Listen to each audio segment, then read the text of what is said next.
കണ്ണൂരിൽ വിവാഹാഘോഷത്തിനിടെ പൊട്ടിച്ച ഉഗ്രൻ ശേഷിയുള്ള പടക്കങ്ങളും ശബ്ദത്തെ തുടർന്ന് 22 ദിവസം മാത്രം പ്രായമുള്ള കുഞ്ഞിന് ഗുരുതര ആരോഗ്യ പ്രശ്നങ്ങൾ. കണ്ണൂർ തൃപ്പങ്കോട്ടൂർ സ്വദേശികളായ അഷ്റഫ് റഫാര ദമ്പതികളുടെ കുഞ്ഞാണ് തീവ്രപരിചരണ വിഭാഗത്തിൽ ചികിത്സയിലുള്ളത്. സമീപത്തെ വീട്ടിൽ നടന്ന വിവാഹാഘോഷത്തിനിടെയാണ് ഉഗ്രൻ ശേഷിയുള്ള പടക്കങ്ങൾ ഉപയോഗിച്ചത്. ഒപ്പം ബാൻഡ് സെറ്റും ഉണ്ടായിരുന്നു. ഞായറാഴ്ചയും തിങ്കളാഴ്ചയുമാണ് വിവാഹാഘോഷം നടന്നത്. ശബ്ദം കേട്ട് പൊട്ടിക്കരുതെന്ന് പറഞ്ഞിട്ടും വകവെച്ചില്ലെന്ന് കുഞ്ഞിനെ പരിചരിക്കുന്ന സ്ത്രീ പറയുന്നുണ്ട്. സംഭവത്തിൽ കുഞ്ഞിന്റെ പിതാവ് പോലീസിൽ പരാതി നൽകിയിട്ടുണ്ട്. ഞായറാഴ്ച രാത്രി 10 മണിയോടെയാണ് ആദ്യ സംഭവം ഉണ്ടായത്.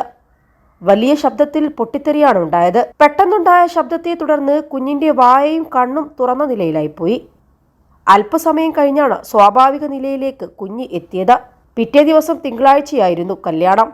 അന്ന് വൈകിട്ട് വരൻ ഇറങ്ങുന്ന സമയത്തും സമാനമായ രീതിയിൽ വലിയ പടക്കങ്ങൾ പൊട്ടിച്ച് ആഘോഷമുണ്ടാക്കി. 21 ലക്ഷത്തോളം സന്തുഷ്ടരായ ഉപഭോക്താക്കളും 2 ലക്ഷത്തോളം തിമിര ശസ്ത്രക്രിയകളും പൂർത്തിയാക്കിയ മലബാറിലെ ഏക കണ്ണാശുപത്രി Al Salama eye hospital, hospital road, Perinthalmanna. വൻ പൊട്ടിത്തെറിയാണ് ഈ സമയത്തും ഉണ്ടായത്. ശബ്ദം കേട്ടതിന് പിന്നാലെ കുഞ്ഞിന്റെ വായയും കണ്ണും തുറന്നുപോയി. 10 മിനിറ്റോളം ആ രീതിയിൽ തുടർന്നു. ശേഷം അനക്കമില്ലാതായി.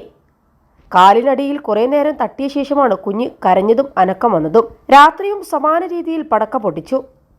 ഈ സമയത്താണ് കുഞ്ഞിന് കൂടുതൽ പ്രശ്നങ്ങളുണ്ടായത്. ഇതിനിടയിലെല്ലാം പടക്കം പൊട്ടിക്കരുതെന്ന് ആവശ്യപ്പെട്ടിരുന്നു. എന്നാൽ വകവെച്ചില്ല.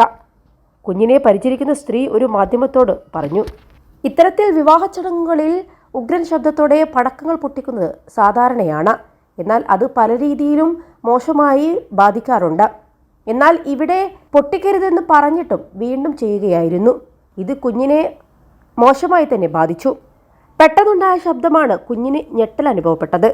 ഒരു മനുഷ്യനെ താങ്ങാൻ പറ്റുന്ന പരമാവധി ശബ്ദമെന്നത് 80 ഡെസിബൽ ആണ്. ഇത് കുഞ്ഞുങ്ങളിലാണെങ്കിൽ ഇതിനേക്കാളും കുറവായിരിക്കും. 100 ഡെസിബൽ അധികമുള്ള ശബ്ദം ബധിരത സൃഷ്ടിക്കുവാൻ കാരണമാകുന്നുണ്ട്. കൂടാതെ തലച്ചോറിനെ ഏറ്റവും കൂടുതൽ ദോഷകരമായി ബാധിക്കുന്നതും ശബ്ദമലിനീകരണം തന്നെയാണ്.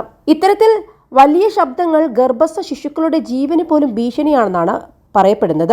ഇത്തരത്തിൽ വലിയ ശബ്ദങ്ങൾ ആരോഗ്യത്തെ സാരമായി തന്നെ ബാധിക്കും. നാഡീഞരമ്പുകൾ, ഹൃദയം തുടങ്ങിയ മനുഷ്യാവയവങ്ങൾക്ക് ക്ഷതമേൽക്കുന്നതിനും മാനസിക പിരിമുറുക്കത്തിനും കേൾവിശേഷി നഷ്ടപ്പെടലിനും കാരണമാകാൻ സാധ്യത ഏറെയാണ്.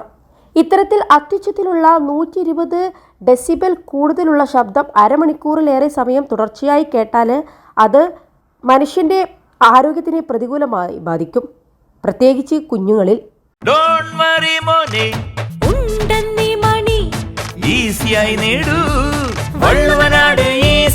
ആവശ്യം ഏതുമാകട്ടെ, പണം ഞങ്ങൾ തരും.